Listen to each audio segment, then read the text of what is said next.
Hi guys, welcome back to the channel. FPL Consult here, and today we're going to have a look at a Gameweek 31 wildcard draft. So for those of you guys on this strategy for a Gameweek 31 wildcard, I think you are likely going to free hit in Gameweek 34 and also bench boost in Gameweek 37. If not, if you don't have the free hit remaining, it is likely you would go for a different strategy, which is to wildcard in Gameweek 35 instead, so that you can dead end your team into Gameweek 34 and thereafter set up for your bench boost in Gameweek 37. So this draft was largely surround this strategy that I'm mentioning, which is the free hit 34 and bench boost 37 strategy. Of course, if you guys aren't on this strategy, then the wildcard that you would go for if you're wildcarding in Gameweek 31 would look slightly different. But for the vast majority of you guys, I do imagine that wildcarding Gameweek 31 means you are free hitting in Gameweek 34.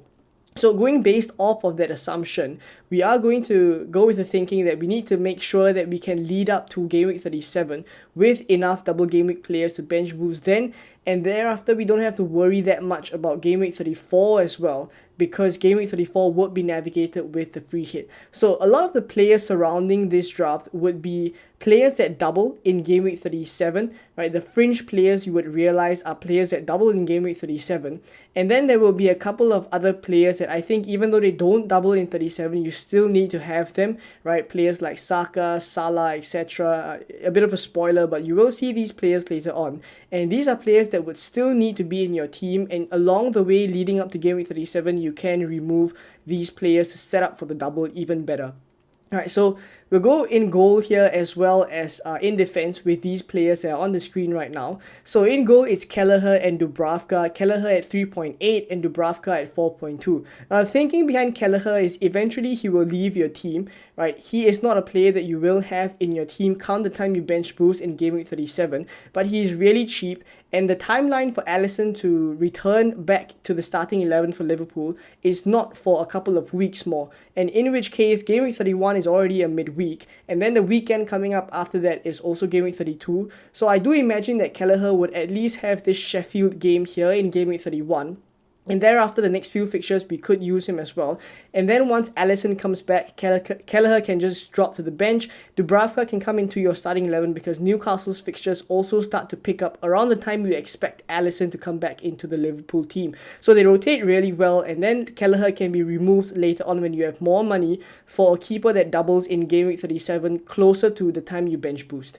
Right, so in defense, we have Darlow, Nuri, Dan Burn, Udogie, and Paul Van Heck. So most of these players here, firstly, are gone with the thinking that you would need them to be in your team when you bench boost in Game Week 37. So the only player here in defense that does not have a double game week in Game Week 37 is Nuri at 4.6. But I think, firstly, when we're looking at the defense, already we don't expect a lot of clean sheets leading up to the end of the season, because we've seen now in Game Week 30 as well as a similar trend throughout the past couple of game weeks. We see that clean sheets is just basically not something that we can bank on a lot. So I think we should focus the funds on the attackers and the forwards, which is what this draft has done. So you'll see that the defense is largely budget players here like Dan Burn, Van Heck, Nuri, all really, really cheap. The only ones that have gone slightly more expensive is Darlow and Udogie for various reasons. So for Udogie at 5.0 million, he is a player that doubles in 36 and also doubles in 37. Right, so you would want to have him, and he's slightly cheaper than Porro as well. Among Romero, Porro, and Udogie is the cheapest, right? So I'm going to go with him, 5.0 million. Darlow is at 5.2. Manchester United do have a good run of fixtures coming up, and also he doubles in Game Week 37, so he'll be nice to set up for your team in for the bench boost. For Dan Burn, 4.4 is really cheap. He acts as an enabler. And also Newcastle do double in 37 as well, again setting up for that bench boost. Van Heck also doubling in Game Week 37. For Nuri, he has single game week fixtures, but at 4.6 million, I think he is the player that at this price point, right, because we don't have a lot of budget here, at this price point, I think he is the most value pick, right, because Wolves fixtures coming up are really good, even though those are single game week fixtures, but they are really good, and 8 Nuri is very capable of getting a clean sheet as well as an attacking return, whether it's assists or getting a goal for himself. So I do like 8 Nuri as a pick for the run-in. Of course, closer to the bench boost in Game Week 37, you can remove him for someone else that does double in Game Week 37. Right, so there we go with the keepers and the defenders. And these are largely, again, very, very cheap enablers that we're going to go for here. And we'll focus all the funds in midfield and attack. So in midfield, as I mentioned, a lot of the budget is going to be spent here. Saka, Garnacho, Salah, Son, and Palmer. Yes, we do have a couple of enablers in Garnacho and Palmer, but the rest of these players here, Saka, Salah, and Son, are all really expensive, and they have good reason that you should go for them. Salah, of course, not a lot of explanation needed for Salah because he plays Sheffield in Game Week 31, and thereafter the fixtures also look really good. He's a big captaincy shot for the next few game weeks. I do expect Liverpool to kick on for the rest of the season as well because they don't have a lot of game weeks to kind of secure this title. They need to win pretty much every single game from here on out. So Salah is going to be a key player for the run-in, and a lot of us are going to jump on Salah, whether we're wildcarding or you're just getting him on free transfers. He is a player that is absolutely necessary. For Son as well, he's still in the team here. You could very well just go with a Game Week 31 draft without Son. And the reason why I have still included him is because he doubles in Game Week 36 and doubles in Game Week 37.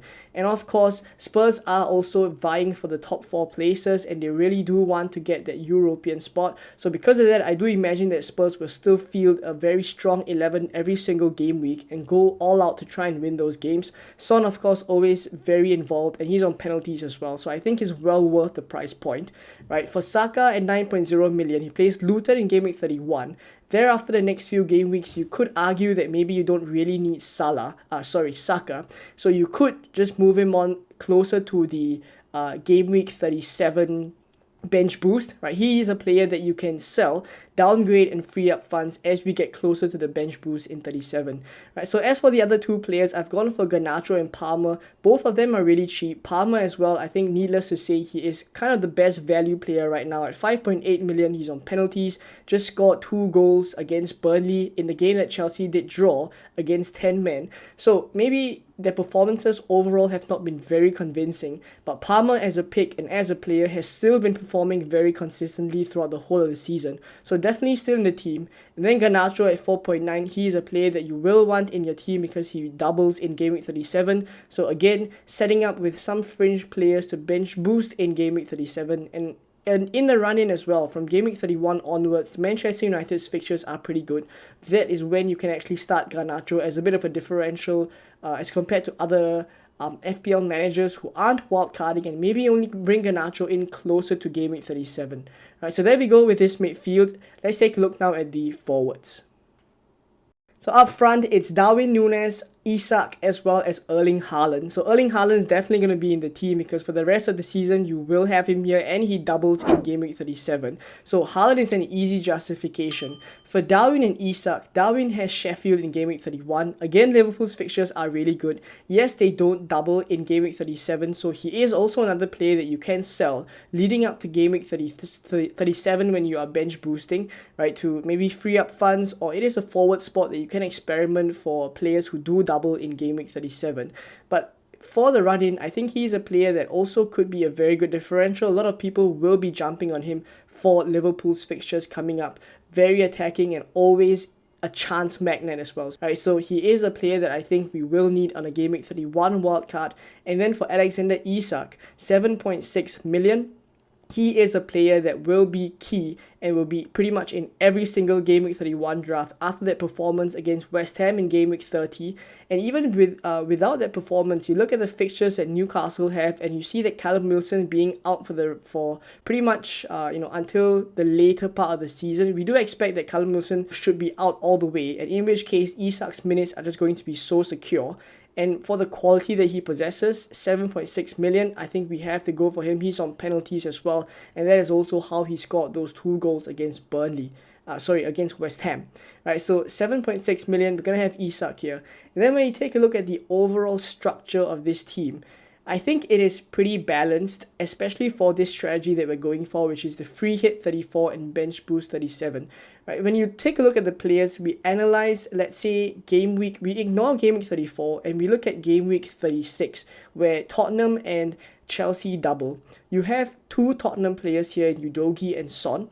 You also have Palmer as well, right, who is from Chelsea, and obviously he also doubles in Game Week 36. So leading up to Game Week 36, which is still quite a while away, you will have more transfers to build up on more Spurs and Chelsea assets. By then, of course, maybe Malo Gusto, who is a cheap option, could come back into the fray.